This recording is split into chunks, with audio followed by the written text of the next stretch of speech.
Welcome to Overtime on Inferno, your weekly roundup of all the big stories in CSGO in less time than it takes to watch the Snyder Cut. A quick reminder to rate and review us at the end of the episode. It really helps us. I'm Logan. Next to me is Aizyesque. Let's get into it. Let's start with the biggest story we got this week. Let's start with the execute. cadiaN and the group of Heroic absolutely crushed, and by absolutely crushed, I mean took a really, really long, really close series with Gambit to win ESL Pro League. Yeah, that was the definition of a marathon, not a sprint. That was an obscenely long series. I think it might have been the longest best of five ever. The previous one, I'm fairly sure, also was Heroic. I believe it was versus Vitality. I'd have to check, but I think that was one of the first events I ever worked. Maybe it was the first event I worked, and it was like the most rounds ever played in a series. So I remember that one. Heroic are just really good in those like long games. I don't know what it is. Maybe it's just because cadiaN is just such an energetic person when he's playing Counter-Strike that he just keeps the levels going later and later, and everything goes well. I think he really, as he tends to do in the big matches, he really led by example. He was like Heroic's best player. His calling was good. He reminds me a lot of maybe even a slightly better version of Chris J in that he's really clutch. Like big games, big moments, Heroic needs somebody to drag him through the game. He just has that pop off 30 bomb. Just crazy round after crazy round. Like whilst in game leading, whilst AWPing, like he does everything, and he just sort of drags his team through when it seemed unlikely. And I think cadiaN, that's his best quality, is that he just is so clutch. I totally agree. A little bit of backstory on cadiaN. He's fluttered between a lot of different teams and before landing on Heroic, right? And he's never been that like star player that we see now on Heroic. I think we can definitely call him a star player at this point. I mean, he's probably Heroic's best player or second best player on any given day of the week. Um, he was in North for a little while. He was in Rogue in the US. He was on the old version of this Heroic team with Borup and Nico. He's been on a lot of teams. He's been this like journeyman, and he's the fact that he's still performing at this point, and the fact that he still had the kind of the will to keep going, um, even though he's gone through all of these different teams, has been really cool to see. Yeah, I think it was made. So a lot of people making the same point on Twitter that he basically he thought he was going to quit like 4 or 5 years ago. He had, he was struggling to find the motivation to carry on playing because he just wasn't respected that highly in Denmark. He couldn't find a team to work with, and he thought, "So fuck it, it's not working." But he just kept going. You say he went to Rogue. He transformed that team. He signed by North. That didn't work. I mean, Lord knows how North managed to screw that up now. Like, it seems that I think that organization was just cursed. Like, there was something wrong with it. Because that, I mean, you see how good he was doing, and we will get onto Valde in a little bit as well. You see how good he's doing, and you just wonder, like, what the hell is going on behind closed doors there. Yeah. But yeah, Heroic, I'm glad to see them back because I was very much of the mindset that they were still one of the best teams, like top five. Even though they had a bit of a falter and they've obviously made some roster changes, I really had seen so much good from them that I weirdly I had more faith in them coming back than I did the teams who normally come back, Fnatic, Astralis, FaZe, etc. Like I thought for whatever, I just thought I've seen enough from Heroic, and I've seen how they can do in these long finals, and I just have so much faith in them. So even though it hurts to see another Danish team being really good, I do sort of feel a little bit like redeemed by that. I backed the right horse. While we're talking about cadiaN, I think we need to talk about that clutch because that was crazy. Yeah, I've talked about this clutch with a couple people. I think this is the greatest play in Counter-Strike history. No. Let's It's at the pull it end back of a a little best bit. of five. It was a 7-hour series, and he has the balls to go and knife the Opera in his face, and the Opera is Shiro. Somebody asked me if I preferred that one or the Chris J one on Twitter. I think the Chris J one's better. See, okay, the Christian one is good and all, and like it's a really good play, but to me, it's just like both of those plays are super skill plays, right? Like if you think of simple dropping down on cash, that's a very luck based play. You think of Coldzera's jumping double on Mirage, right? That's a luck based play. Both of those were skill based plays, and if we're looking at like Counter Strike best plays by like skill and like decision making, I think cadiaN's decision making was so good in this play. If you're going purely by skill and decision making, though, to me it has to be either the Valde 1v5, which is still one of the most disgusting plays I've ever seen. I've never seen somebody make a 1v5 look so unbelievably easy. It's Mhm. either that or it's maybe the XMS one tap ace in terms of pure skill. Like that is the purest in terms of aim I've ever seen. There's some absolutely obscene ones. I've actually spent the last few days looking at loads of old clips for something I was doing for work. I mean, there's what was the one I was going to say? There's a Zai Wu pistol ace, which is just absolutely obscene against NIP, where he just one taps everyone. I mean, there's Aizyesque pistol ace against Heroic, which I still think is. I think that's actually quite underrated as a clip. It's Mhm. like 7 bullets and he gets 5 headshots. It's absolutely crazy. Yeah. There's in terms of pure skill, it's not there. I think the argument has to be the sort of prestige of the event, but even then, I think Chris J's is better. It's grand final, it's an ace. He didn't look like. I mean, the round was falling apart. It's like 3 versus 5, and he just steps up and hits every single shot. Like cadiaN's is an amazing clip, and the fact that he starts with no gun is really impressive. But No gun and no armor. no gun, no armor. But I do think that Gambit played it so horribly badly. I, It's so horrible from in there. every single one of those really amazing clips you see, right? There is a the There's, other team is not playing it of well. course, there's The mistakes. only clip in my head that like I can say like the other team played it really well is the one round on Mirage where you had Sean Gares defusing the bomb and Hiko defending him, and early in the Yeah, round you had Dupree's like 3K spray down. yeah, yeah, That yeah. is a round I can legitimately say that Dignitas was in good places and Hiko just outplayed them. No, but like, come on, like the second guy who dies for Gambit, I can't remember who it was off the top of my head. I think it was Nafany. He Just should pushed he it, he yeah. should just not peek for a start. Hmm. Shiro is normally so aware of the flank, and he's just not. I mean, I think it might have been Maui Snake, it might have been Sponge. Somebody tweeted, "Do we really think he wouldn't have been aware of that flank if we weren't 7 hours deep into a final?" Which I Yeah, kind of no, agree no, with. and I totally agree with that. But the thing is, we were 7 hours into a final, and cadiaN managed to do that. Yeah, that is true. I mean, That it's that's a that's great that's clip. like my entire argument. If you saw that in round five of a best of three, like in map one, round five of the best of three, it would be a good play. It would probably still be, I don't know, like top five plays of the year, right? I'd Yeah, totally put it up there. But because it's round a trillion in a best of five that had an overtime, let's not forget the train map went to 26-28. It went to almost an entire other game's worth of rounds, as well as Inferno going to double overtime, right?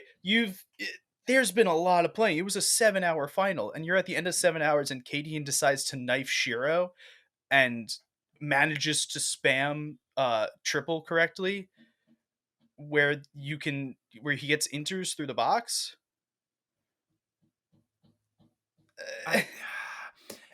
It's a great clip, but it's not the best clip of all time. Like there's too I many good ones. Regardless of best clip of all time, I could say with near certainty that this will be the best clip of the year. I'm not sure there's Quite possibly. yeah, obviously I mean, I'm not counting Simple out yet.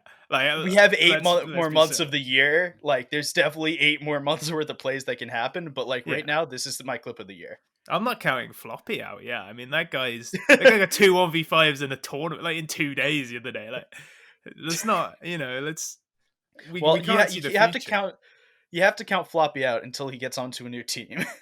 then you can stop counting Floppy out. I you know I wouldn't count him out. He didn't have a team when he 1v5 mouse sports either. The rest of his team was dead. Didn't need him. Yeah, yeah. All He's just going to right, create his own team, and let's talk about ESL Pro League as a whole, right? So we've talked about each of these different groups as we've gone through, but let's do a quick overall of who did shit, who did really well, and who are we waiting to see more on. So let's start with the shit. Um, Big was in Group A. Big has not looked good. Big was the last place team in this tournament. does anyone have any idea how good Big are? Like, I have just no idea. I This team is just makes a zero sense. They were the best team in the world for like 4 months, and now they're Yeah, just like now they just can't win a game. It doesn't make any sense. Like, it is makes is zero Searson sense to any me. good? I have no idea. Are they just bad because like when they start losing, Searson doesn't get the economy and he can't AWP, and we all know he can't rifle. So like, is that the issue, or is it just that this team is incredibly inconsistent, or is it that they're too consistent and that people have figured it out? I genuinely do not know. I watched Big be the best team in the world, and I have no idea how it happened. And now I'm No, watching them be like the worst team at this event, and I still don't know how it happened. yeah, and this event was loaded. This event was Yeah, absolutely loaded. So it's not like they were playing against like I don't know, like Endpoint and Mouse Sports, who are two not very good teams, at least in the context of this event for the entire event, right? They were playing against good teams. yeah. I Um, mean, yeah. Other teams that we think did not do well. I'm mouse gonna throw sports. Mouse Sports That's has to be talked about. We've given them time. We said a couple episodes that hey we want to at least I said that hey I want to give Mouse Sports time. They're integrating a new IGL who comes from a totally different region, who has a totally different play style. You're integrating him into Carrigan's role, and as we know, Carrigan is a huge person on that team, or formerly was a huge person on that team. But we're at a time in which, hi, congratulations, you've had like 3 months to integrate Dexter. It's not going well. so. I don't know how much you follow League of Legends, but there was a massive A transfer lot. this summer. So Surprisingly, a lot. you know about like Perks leaving G2 and going to Cloud9, and how G2 have not looked quite the same. I feel like Yeah. Chris J leaving Mouse Sports is kind of underrated in that regard, but they're just not. I don't know. Their team just doesn't feel the same without Chris J, and their results are not looking great without him either. I mean, obviously there's other factors at play. They weren't that great with Chris J either for Yeah. like at the end, but like this team is just not as good as the sum of its parts. Like a team with Rops, Frozen, and As in, Acor can't be this bad. Like, exactly. Yeah. Even if you take Acor out, a team with Rops and Frozen should be a top 15 team easy. And they're yeah. just not right now.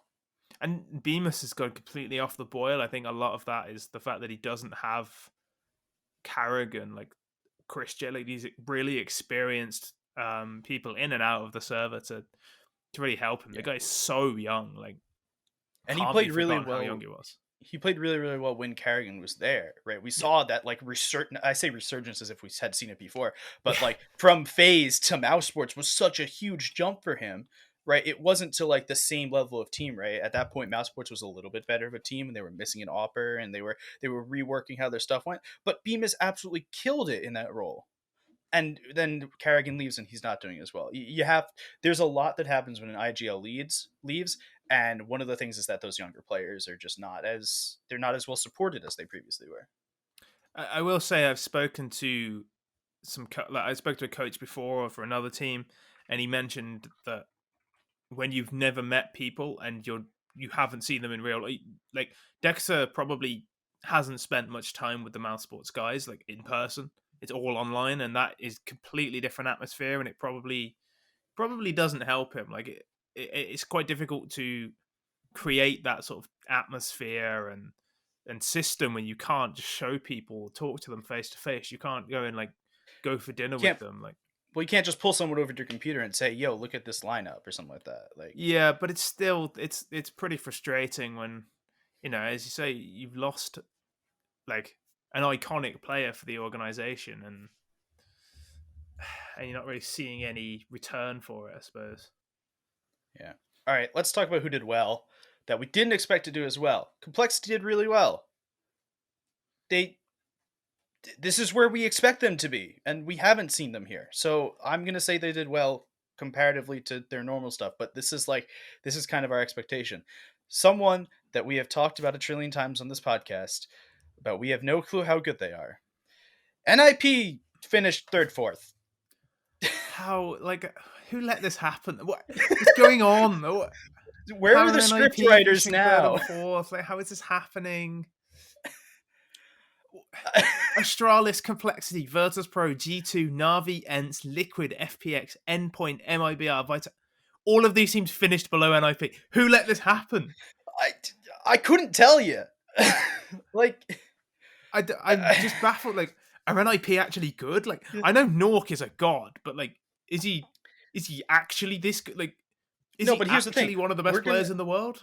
we're gonna talk in the next 3 minutes, right? 3 4 minutes. We're gonna talk about how NIP is good and how IP is really good, and then they're gonna come in last Yeah, place in they've the next tournament because completely it shit the doesn't bed. matter what anyone says about NIP. It does. It just It doesn't matter. doesn't matter. This team makes no sense. I really well done, NIP. Please keep it up. Congratulations. I really want to be proven wrong because I said I do think Nork is really good, and I really want this team to prove me wrong. But Jesus, man, like until they do it for like 3 events in a row, it's kind of difficult to Yeah. like to say anything concrete. But I mean, it's all jokes aside, it's a genuinely good performance from them. To finish third and fourth ahead of all of those teams I just listed is incredibly impressive. And the CS needs a Swedish team doing well because it's like it's such a key part of Counter Strike. Yeah. It's like the Sweden, history. Yeah. yeah, All right. Two more teams I want to touch on really quickly. Ents did really well, surprisingly. Like, I don't think any of us like. I think we've talked about Ents. We before they went into this tournament, we said they were going to be like they weren't going to make it into the second round. They made it into the second round. They lost at the first part of the second round, but they were they were a better team than we expected, which is all I can ask for at this point. I think. yeah. I mean, Spinks looks like a really good, really interesting addition, and it seems to have reinvigorated Ents, and they're actually like looking like a decent team again. Bizarrely, it's very weird when you look at Ents on HLTV though, and it doesn't have a Finnish flag next to it. There's Yeah, a European flag next to it. That's not right. That needs to change. I think I don't like they that. need yeah, one more Finnish player there. All right, and one more team on the that did really well. Furia did really well. We know that they can do these kind of performances. They finished third, fourth. We know they can do this kind of stuff, and they did it. And which is in stark contrast to what we've been seeing lately, which is we know they can do this kind of stuff, and then they fall flat in the first round. I They fucking didn't this love time. Furia. I'm so glad that like it's so much more fun when Furia are just Have running around obliterating teams out of nowhere. yeah, Like doesn't art they just most fun player to completely ignore watch. all of the rules of Counter Strike? They just run around headshot people. They aren't just completely thick to Stralis. It's like the Yeah. one team Oh who you yeah. would think, right, you can't just go brain dead aggression again. Art just takes it to the Nope. next level and just like just murders them. Like absolutely demolishes them. Yeah. I love this All right. team. Some teams we're waiting on.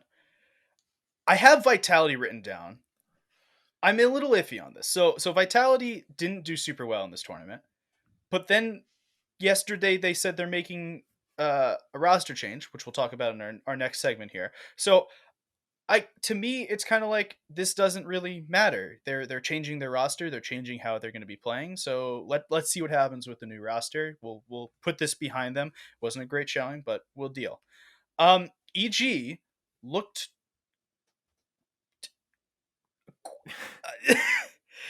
I mean, EG have been boring for a while, and I know, but they it looked looks really like they're good with finally. Obo at the beginning. Yeah, I guess they got And then they Obo just now. stopped. But then again, you find out why they seem so disappointing when they like make a roster change the day after the event, and it turns out Yeah. like Tarek doesn't really want to be there, which I kind Yeah. of alluded to a few podcasts ago, if people remember. Yeah. But We'll talk about that in a moment. And the last thing I want to point out on the waiting on is OG, who didn't do terrible in this match, but then this morning beat Astralis 2-0. yep, Flames OG's looking getting or better because Flamesy. yeah, I just we that's like 3 out of 3 for us predicting players moving to teams. Yeah, I just yeah. All right. Yeah, I'd say we brought up Flame Z, and I thought that would be a really interesting signing. I'm really glad they went for that. It's a fun one. Like he's a guy who can clearly make the step up, or I think can clearly make the step up to the next Yeah. level of play. I mean, so it's very it's one game or two games now. So I mean, Yeah. there's obviously a lot to come from him, but I mean, I think it's promising, and I like the guy. I think he's a good player. Hi, everyone. Quick note from the desk of the editor. I just want to remind everyone that you can get some real life Counter-Strike stickers in your mailbox by referring your friends to the podcast. Links down in the description.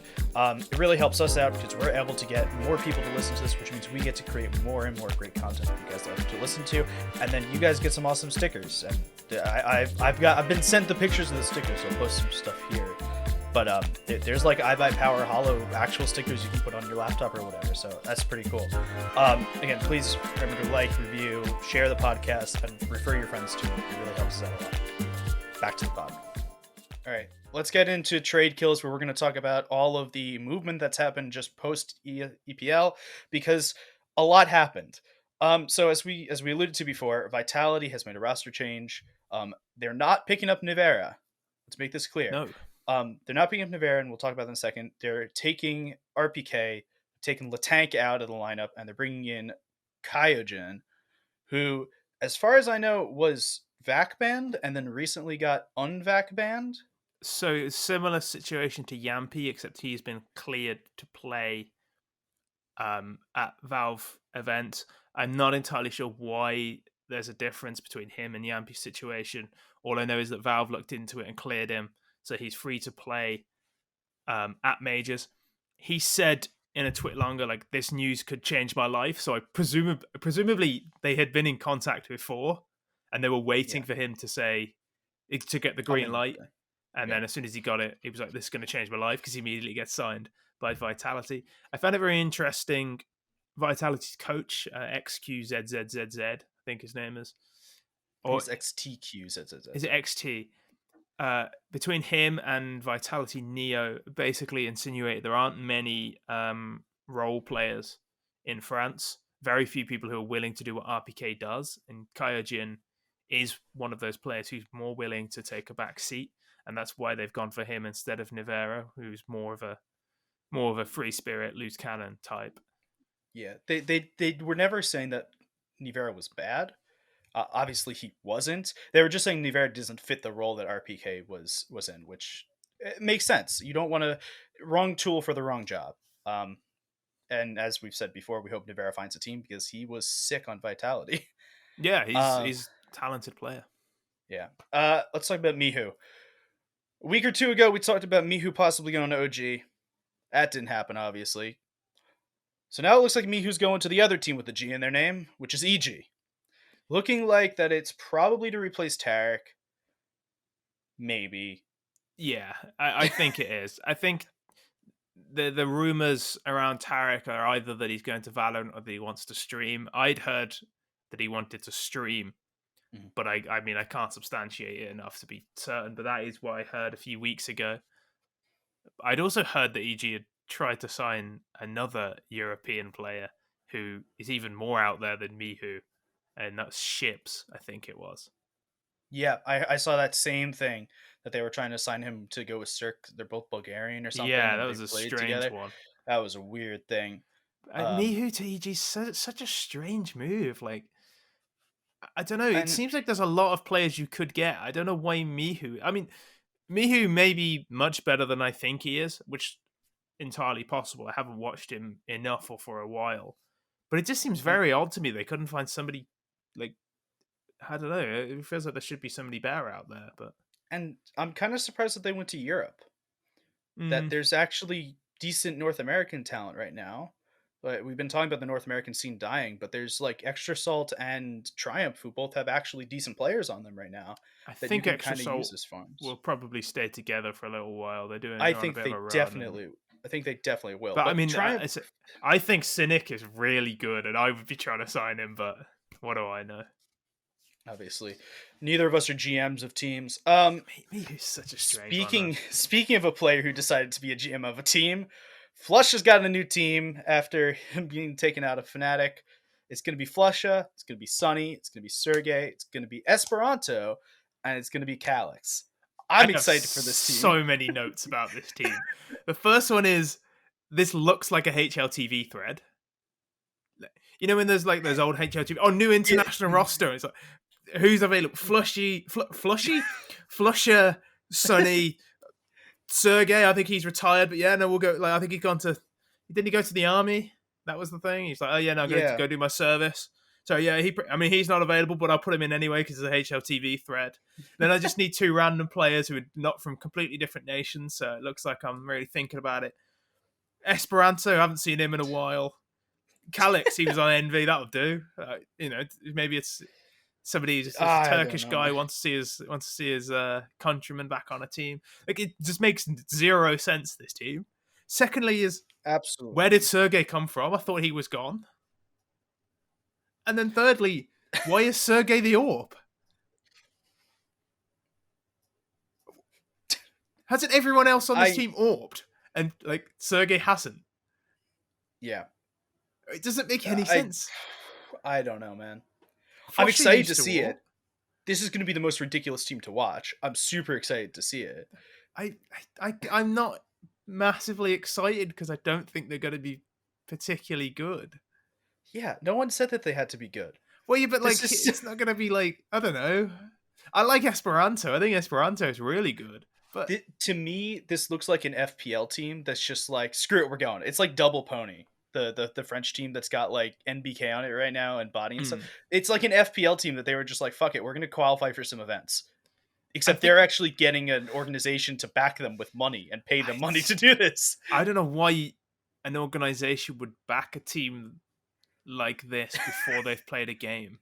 I Like, have like the absolute best that this team can be is like a slightly upgraded version of like No Chance, where they grind and grind for ages and then they become like godsend FPL. Like they actually become one of the top 10 teams. yeah. I don't understand like this.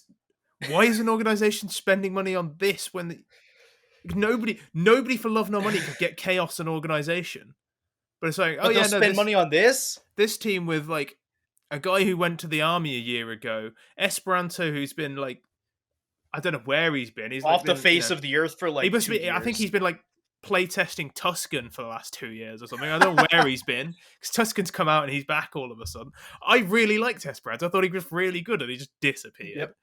Calix, who was in like behind the He was envy in the end. sofa, like just stuck there. You couldn't get him out.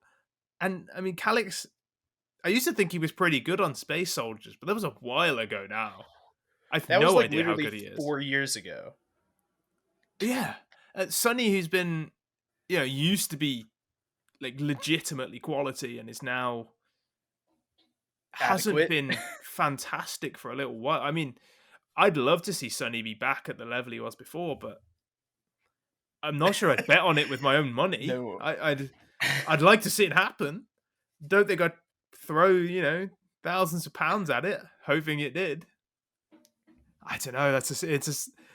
It's a straight. I mean, I guess it's good we've got organizations investing in esports, but it seems like But this is not where to a invest. massive risk, dude. It's a massive risk. Organizations, if you're hearing us, please get Vanity back from Valorant. Sign Get Malbs sign and Malbs. Cynic. Get You're Cynic already and there. John G. Right, just get the North American Dream Team and invest there. That's a good dude, place John to G's go. so good. Like I don't know how that guy is really good. I don't know what like he seems to just go around like tier 2, tier 3 NA teams and Yeah, he doesn't he's quite super good. stand out because he's so aggressive that like he often will just die for his team, but the guy just has no fear. And that's Yeah. something I really respect out of a player when they will just if you tell them to run into a site without a flash, they'll just do it and die for you. Like I'm telling you, I man, don't we know, I need really like that. the infinity gauntlet of North American Counter-Strike to just get together and make a team. They have. Yeah. Well, wait, was Team Liquid and now it's No. Like you get Maui Snake, you get Maui Snake Flom, in charge, yeah. you get like Moses in charge. Even though he's on Team Liquid, it doesn't matter. You get those three in charge, and you say build a team from North American talent. That's what you do. I think it's I mean, I think you just take Sheikh Zula and just give him money. I mean, That's how I would do it. isn't that If what I had Triumph is? money, and I wanted a North American team, I'd go Sheikh Zula, have some money because he just builds teams that are good. I don't know how he does it. I mean, isn't that exactly what Triumph is? Yeah, I okay. Put it this way: do you think this Flusher Sunny Sergey Esperanto team by the end of 2022? Do you think they'll be better than Triumph? I mean, probably, right? I'm gonna say yes for the sole reason that there will have been 3 Triumph iterations by the end of 2022. That doesn't help. But I think if you spent the If same Triumph amount of money, stuck, if you spent the same amount of money to build an NA roster, you would win more events for a start because you'd be an NA. But yeah, also, like, I just think you'd have a better team. I don't know. It seems so weird to buy a roster like to just buy a group of 5 players you've got together. That doesn't. That's not how you build a team. At least to me, that's not how you build a and team. not Maybe it's any just of because I these have a sports background. But none of these players are in their prime. Absolutely none of them.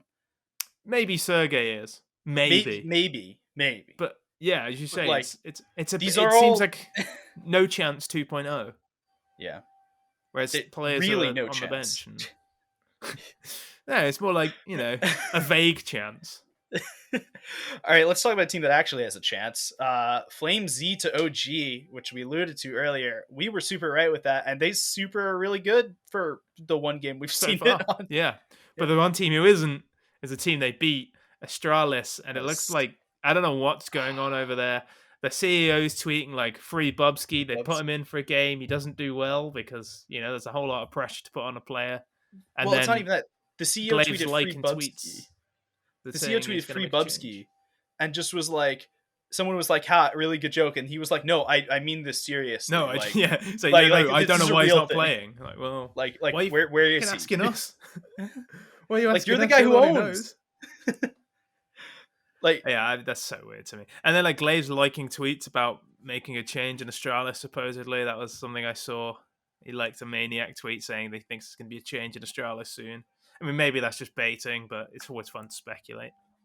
yeah, friend of the show Phil did a very long breakdown of where Astralis's money is and all that kind of stuff. You can see it on our TLDR Twitter. I'll put it in the show notes.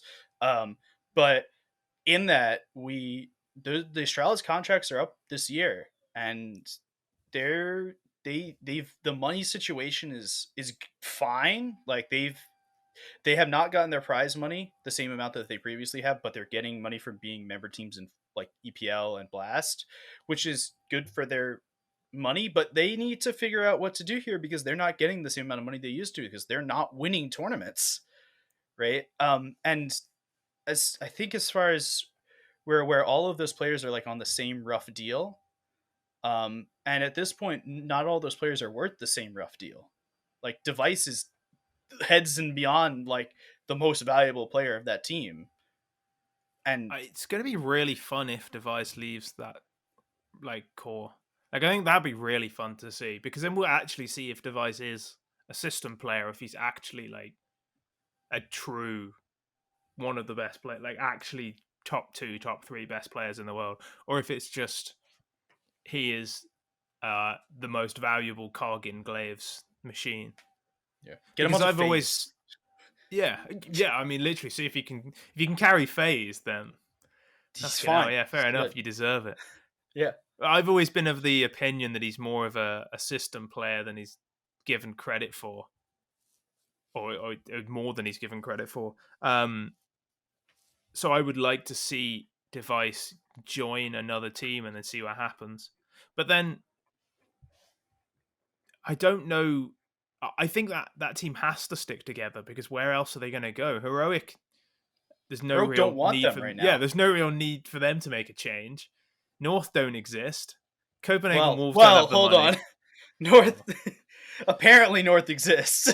I think it's basically that they've been offered the RMR spot if Yeah. MSL, AZ, etc. join forces. But from what MSL said on HRTV, confirmed the other day, seems like they haven't spoken about it, so it doesn't look like it's going to happen.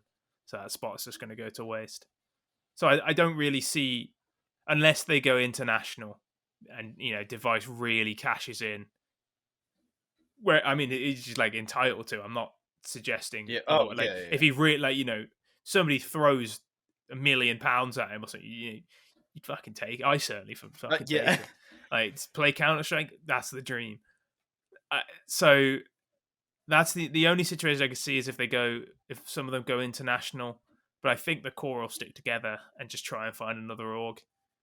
Yeah, But I think the other cool thing that's happening is that Esatag's now on the market again, and Bubsky and Esatag have obviously been very good players in the past. Well, Bubsky's not doing great right now, but we've seen him like what 1 game in 7 months or some shit like that, 2 games in 7 months. It doesn't.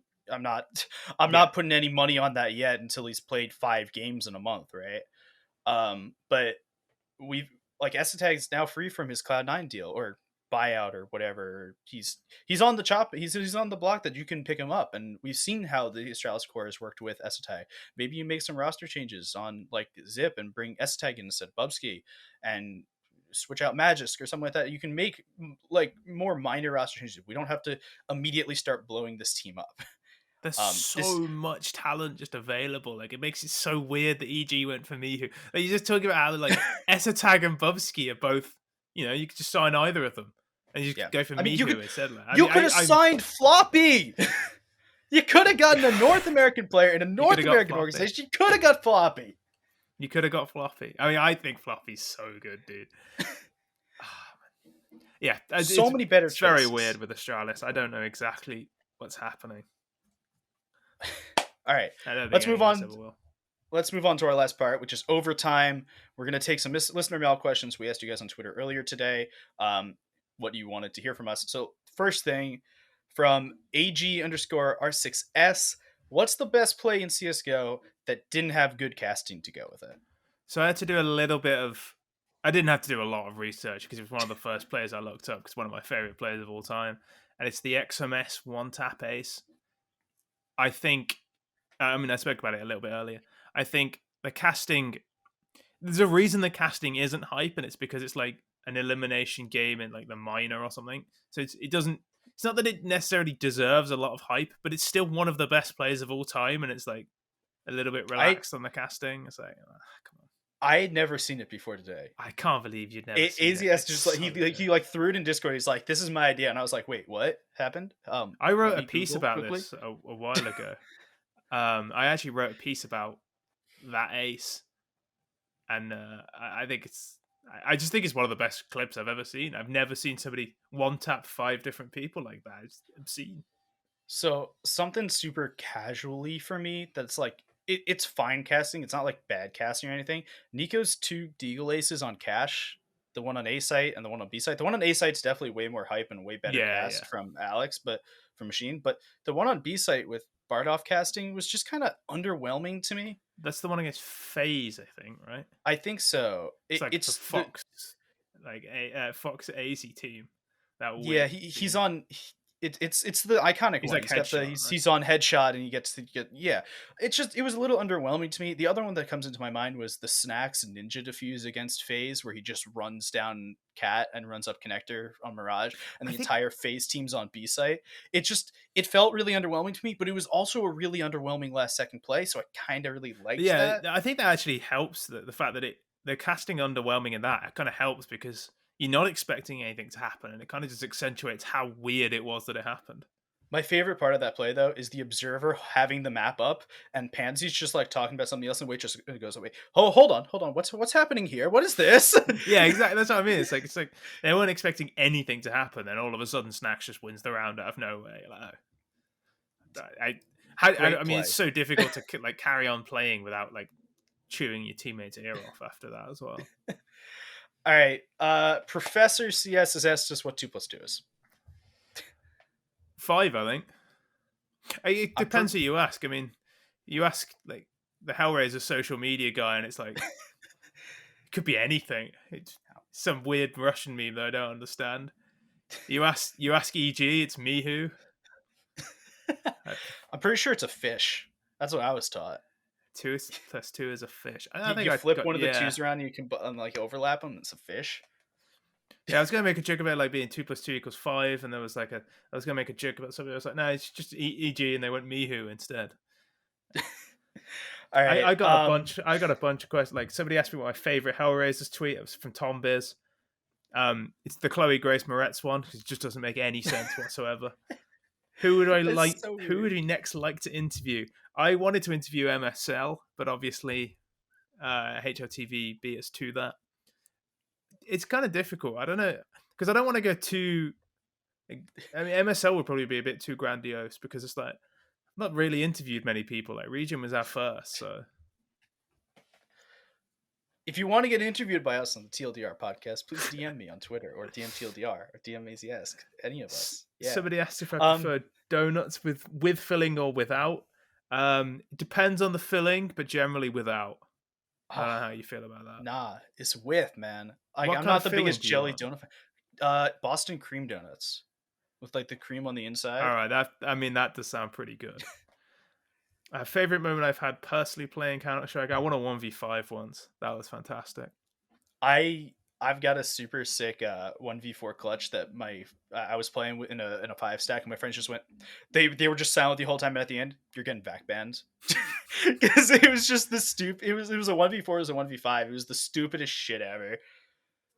And the best part about it is I was Twitch streaming it at the time. No one was watching, but I was Twitch streaming it, and I was like, it was on Overpass. There was a retake on B side. I was retaking from Bank, and I was just like, hold up, I'm gonna do some stretches, and I literally sit there for a second, and you see me on the camera doing some stretches. I'm like, okay, let me win this 1v4 now, and I go and win the 1v4. That's nice when that happens. Like, somebody asked what else I'd eat Biscoff with. I would eat it with anything. Anything. But importantly, something else I want to try on a burger. Me and my friends, we're having a barbecue when we're allowed back together. And I'm going to have Nutella on a burger, and I'll let you guys know if that's good or not. Because Wait, so when you're far, talking, Biscoff, peanut butter, both kind of go hard. I'm not going are to you lie. talking about like the Biscoff, like the cookie, or are you talking about like the cookie butter? Oh, both.